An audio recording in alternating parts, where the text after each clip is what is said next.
Coca-Cola is lobbying the government of Kenya to reduce taxes and duties on raw materials. The company says operations in East and Central Africa are hampered by high taxes and other cost-related constraints. Coca-Cola is a major regional player in the region's soft drink industry.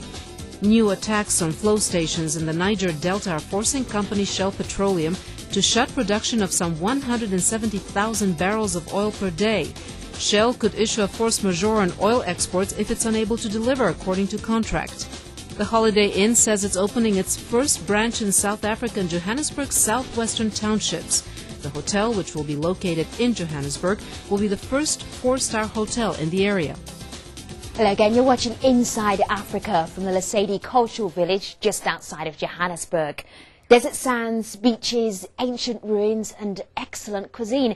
Libya seems to have it all, but to much of the world it also has a less than favourable image, but one that the country is trying to change. Shahira Amin reports from Tripoli. Libya is opening its doors to the world, and the world is slowly beginning to trickle in. Around the country, the towering images of Libya's leader are gradually being replaced by ads for consumer products. A sign, perhaps, that winds of change are blowing in this long isolated North African country. Tourism is a large income industry, so Libya will benefit. It's going to be very good for the country. It's going to create a lot of jobs. Libyan officials agree. Describing tourism as Libya's greatest untapped resource, Libya's Deputy Minister of Tourism, Arabi Mazzouz, told us Libya hopes to raise the number of tourists from 350,000 annually to 3 million within the next 3 years. Quite an ambitious undertaking. We have quite very important tourism resources. We have the archaeological sites which they are spread in most of the coast of Libya. Libya has 5 sites on UNESCO's World Heritage List, among them this, the ancient Roman city of Leptis Magna, founded in the 10th century BC.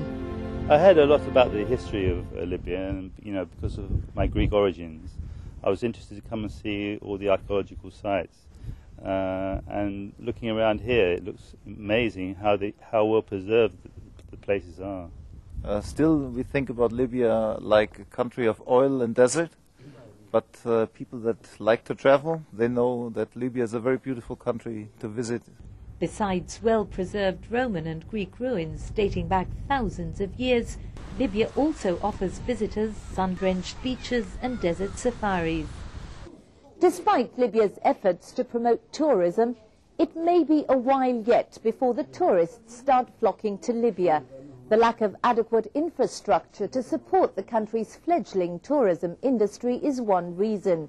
Renovation is underway to upgrade many of Libya's older hotels and resorts, which remain in bad shape after years of neglect. Another problem is customer service for tourists.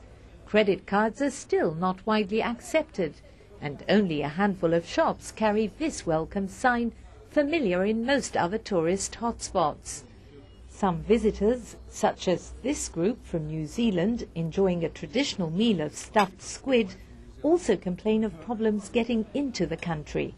It's hard work getting in here because of the visa difficulties.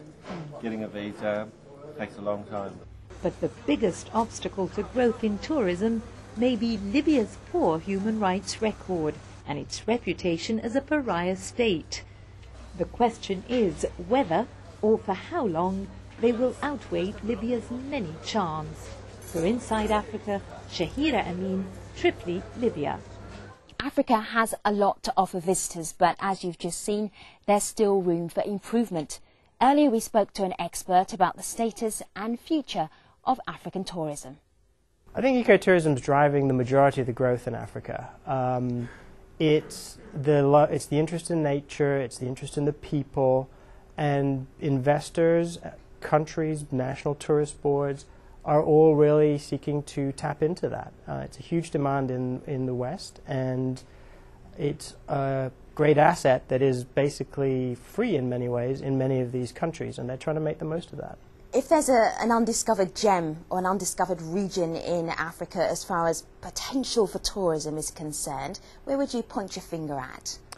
Right now, I would point my finger at Madagascar. Over 90% of the wildlife only exists in Madagascar.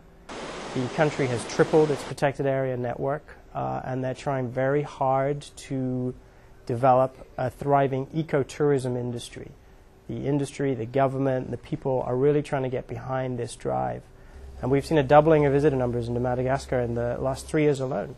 Africa is probably one of the friendliest and warmest continents I've ever visited. The people are absolutely amazing. It's well worth anyone's time and effort to get out there and meet the local people and see the local culture and really look at how people live with wildlife. It's how we lived thousands of years ago as an early human race, and it's a unique opportunity. Don't be afraid of what we don't know. There's more to come on Inside Africa. Just ahead, we tour the world's largest slum. We head to Kenya to take a look at this controversial tourist attraction. Stay with us.